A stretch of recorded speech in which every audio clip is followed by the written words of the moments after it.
ज्यावेळी भारताला स्वातंत्र्य देण्याचं ठरलं त्यावेळी या देशातून नवीन 2-3 देशांची निर्मिती झाली.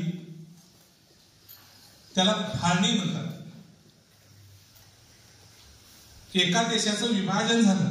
विभाजन म्हणजे भाग झाले आणि त्यालाच विभाजन म्हणतात. आणि त्यावेळी जी परिस्थिती निर्माण झालेली होती, लोकांनी कुणीकडे जायचं, पाकिस्तानात जायचं काय, बांगलादेशात जायचं की भारतात जायचं, ही जी परिस्थिती होती तिला विभीषिका म्हणतात. म्हणजे अराजकता झालेली होती. लोक गोंधळलेल्या स्थितीत होते. तो दिवस 14 ऑगस्ट होता आणि भारताचे पंतप्रधान नरेंद्र मोदी यांनी 2021 साली ठरवलं की त्या दिवसाची आठवण म्हणून विभाजन विभीषिका स्मृती दिवस साजरा करायचा. आणि तो दिवस होता 14 ऑगस्ट. आणि 2021 पासून आजपर्यंत आपण दरवर्षी हा दिवस साजरा करतो. आता जरा ही आपली शाळा, आज आपल्या शाळेमध्ये विभाजन विभीषिका दिवस साजरा करत आहोत.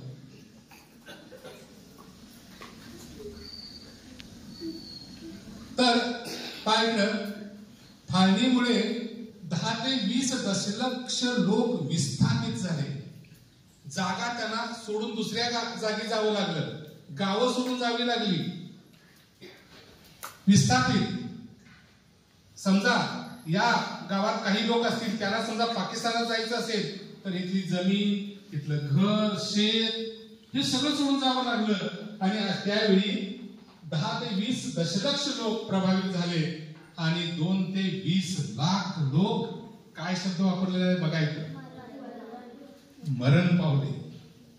इतकी गोंधळाची स्थिती त्यावेळी झालेली होती. आणि इथं काही चित्र आहेत. ही चित्र पाहिल्यानंतर तुमच्या लक्षात येईल की काय परिस्थिती होती. हे चित्र कशाचं आहे कोण सांगेल? ट्रेन. अगदी बरोबर. ट्रेन मध्ये आपण आत बसून प्रवास करत असतो. पण ज्यावेळी भारतातून पाकिस्तानात लोक जात होते आणि पाकिस्तानातून भारतात येत होते, त्यावेळी या रेल्वेच्या अगदी वर आत दरवाजाला टांगत पडून या लोकांनी प्रवास केला. आणि हे करत असताना आपले जे काही कपडे आहेत, जे काही आपले मुलं बाळ आहेत, हे सोबत घेऊन जात होते आणि तिकडचे लोक इकडे येत होते. आणि या ट्रेन मध्ये बसायला जागा नाही, उभं राहायला जागा नाही. जिथं मिळेल त्या ठिकाणी लोक उभे राहून प्रवास करू लागले. काही लोक बघा इथं गर्दी किती झाली. हे चित्र 1947 सालातलं आहे, 14 ऑगस्ट रोजीचं. त्यानंतर अशी काही चित्र आपण पाहूया, मग लक्षात येईल आपल्या. हे बघा, रेल्वेवर बसलेले लोक आहेत. काय परिस्थिती झाली असेल विचार करा. कोणी आजारी होतं, कोणी वयस्कर होतं, काही बाळंतीण बाया होत्या, काही लोकांची मुलं छोटी होती.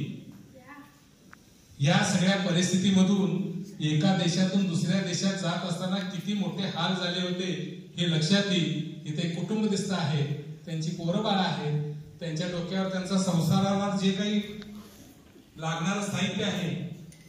काही लोक चालत सुद्धा प्रवास करत होते, काही लोक बैलगाडीतून गेले, ज्यांच्या गाड्या होत्या, काही श्रीमंतही लोक होते, त्यांच्या मोठ्या गाड्या होत्या, त्यातूनही लोक गेले.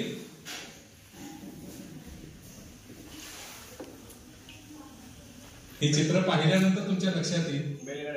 इथं आहेत बैलगाड्या आहेत. हा, ज्यांची बैल आहे, बैलगाड्या झुंपून त्यामध्ये जे काही आपल्याला नेता येणं शक्य आहे असं साहित्य घेऊन हे लोक जात आहेत. बंद कर बरं.